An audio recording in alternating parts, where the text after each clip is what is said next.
Hello humans, Master Dinnerflex here, bringing you the low quality content you deserve. And today, what I'm going to be doing is just playing out a typical Labrynth hand.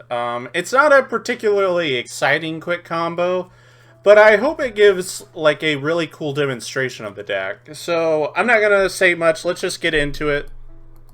We're going to start off by discarding Kandra and the Silver Castle. Yeah, clear out those monsters out of the hand.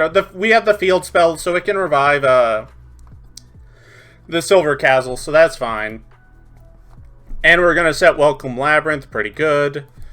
And then next, we're going to activate the field spell, pretty nice. We're going to set Glitch, even though we can have it in hand, because what we're going to do is we're actually going to use it for the new announced card.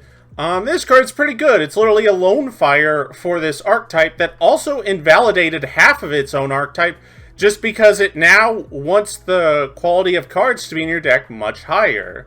So like the Clock, the Arcfiend, the Battle Trap, those cards weren't very good and now you just don't play them whatsoever. But that's fine. Because we're just doing a normal Labrynth combo. So we're going to send our normal trap, that's fine. And we're going to summon a normal, like, regular fiend monster called Infernity Arcfiend. And what this card does is when it's special summoned, while you have no cards in your hand, you can add one Infernity card from your deck to your hand. And we're going to add Launcher. Now, since we have monsters in our graveyard, we're going to go ahead and summon Dugara's the Timeless. We're going to detach 2 materials, and we are going to revive the Archfiend. Now, we won't get our main phase 1 next turn, but that's fine. But the Archfiend will trigger again since we have no cards in hand. And we're going to add Necromancer. And with the Infernity Launcher, we're actually going to discard this Necromancer. And then we're going to turn these 2 monsters into a Link 2. And then we're going to send the Launcher from our field to the graveyard to revive 2 Infernities.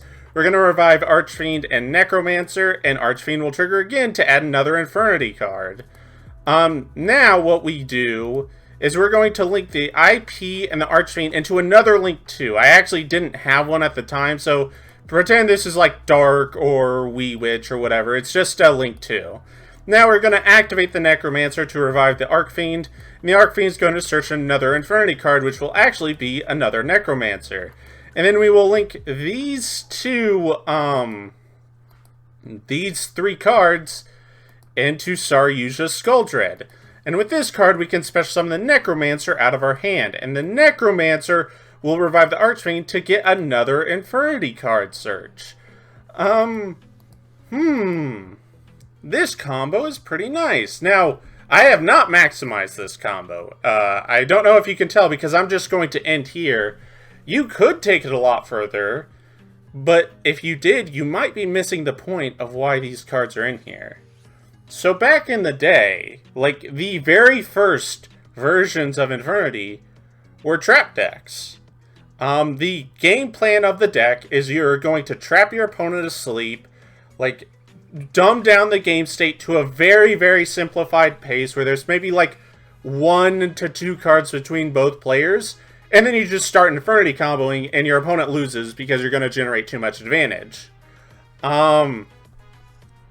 But the reason that stopped being the case is because not only were traps slowly starting to get worse, but the starters for Infernity started getting better, like Soul Charge, Lavavel Chain, things like that. And what happened over time is those cards got banned. But what we're seeing recently is we're getting a lot of really good Fiend support cards involving traps.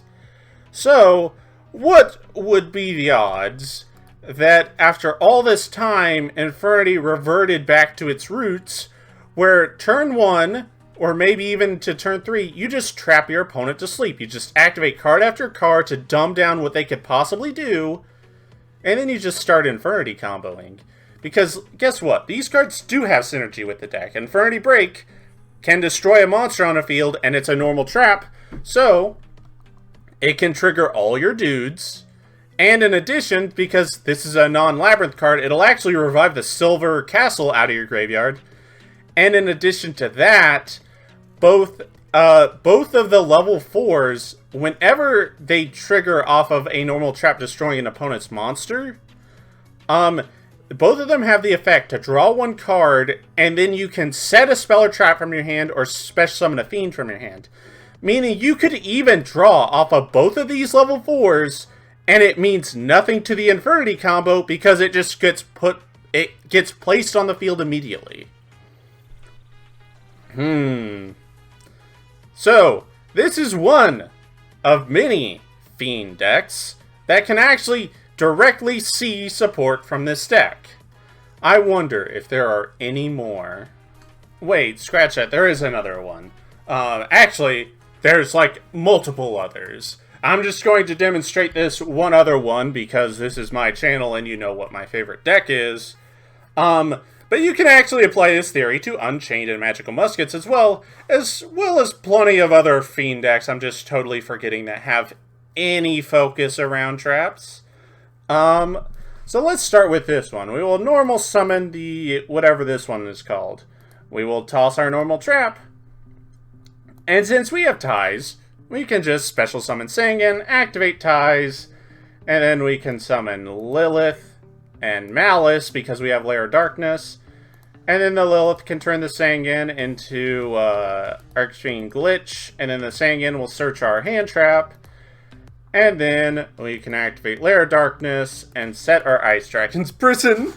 Okay, so what's really nice about this is not only have you fully established ties, but when you actually activate a normal trap that takes a monster off the board, let's just say this one, so Glitch, we'll destroy it and then send a Fiend. Let's go with Silver Castle, sure. Then this will draw a card and special summon a Fiend from our hand. Oh, look, another one.